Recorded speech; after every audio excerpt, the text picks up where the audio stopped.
in the land of grills. How's it all going, folks? And welcome back. And yes, we are. Which one of these makes the most smoke? You can see what I've got out here already.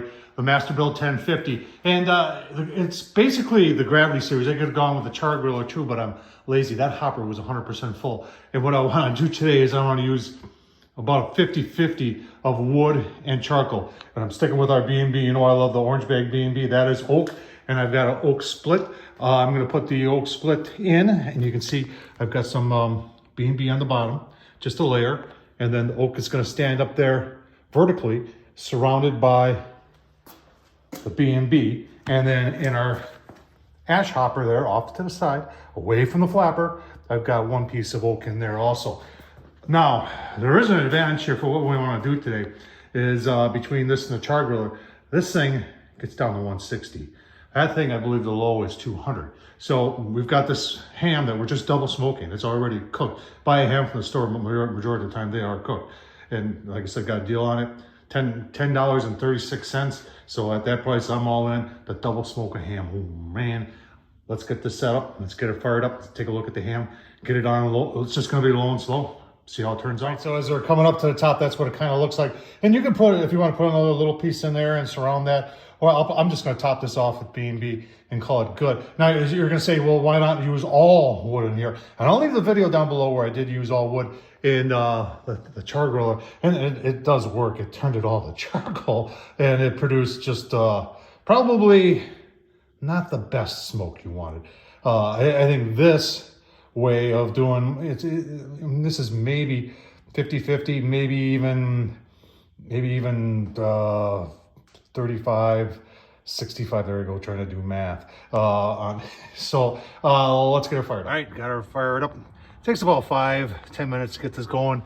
Obviously, top is open and the two slides are out. All right, there it is, shank portion of ham. It's only a little over 8 pounds. And you can see I got it for $10.36. When I saw that, I said, yep, I know what I'm doing. Now, you gotta decide how you're gonna do this. I've seen a lot of people will take this and put it like this in a pan of water. That helps hold the moisture, and I think I'm going to try that. I think that's a pretty decent idea. Or we can just put it on just like this, or like this, and just let it smoke. I mean, that's all we're doing. But I don't want it to get dry, so I like the idea of the water. I show you setup as we come up to temp here. I got it set at 168. We're going to see we're 178 or 78 right now. But I've got a pie pan in there, some water in the bottom. Then I took a metal trivet, or some people put hot pots on, and that'll keep the ham from being in the water. It'll hold it right above the water though, so we'll still get moisture in there and we'll still get smoke in there.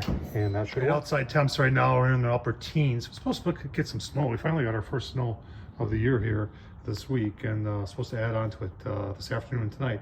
164 is what we're holding, and we got, people are going to ask about, I will see the bigger shelf. Klotz Mods is what I use majority on the Masterbuilt, and on the char griller I have the stuff from Luke's Mods, LSS Mods. Check them out. But I've also got his vent mod back here, and I've got it pretty much wide open.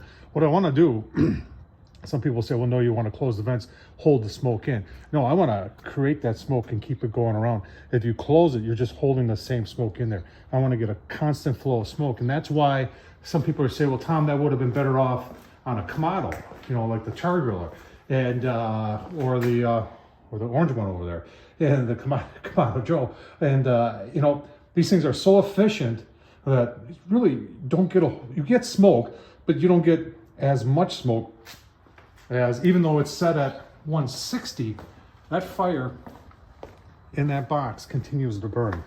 And that's the great thing about these things, is that it gives you a cleaner smoke.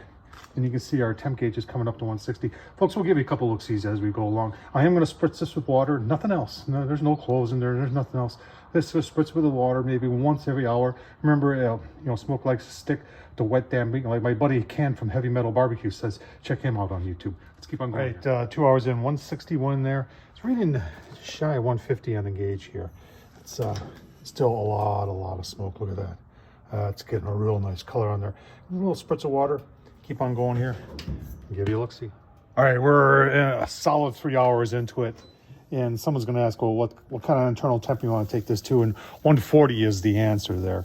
And we'll just take a look at what we got here going on in the meatier areas of it. So I don't know if you can see that.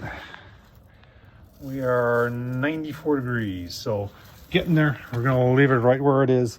Keep on spraying a little bit, and Masterbuilt is handling the snow just fine. All right, got a little glaze for the ham. Brown sugar, just a little bit of Coke and some honey in there. Warm it up, and now I'm just letting it cool down, thicken it up a little bit, and that'll be perfect for the ham. Right, so we're 5.5 hours here, and maybe an inch of snow. And we'll take a look at how I have glazed it with that brown sugar, Coke, and honey. And I'll tell you what, let's just take a look. And I did turn the temperature up to 250. Oh man, look at that. Oh, that is picture perfect right there, folks. Get it out of there. We're gonna let it rest and trim and give you a look-see. Oh man, look at that. Tell you what, the old carving knife off here. I gotta take a taste test. Let's go right through this.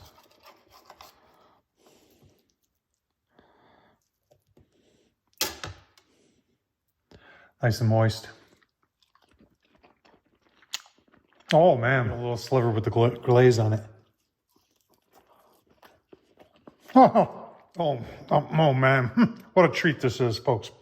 Super simple to do. Did it on the Masterbuilt 1050, folks, which produces just a ton of smoke. I can taste that oak in there. And that glaze, to die for. Tom Horseman YouTube. Remember, if I can do it, so can you. Thanks for watching, folks.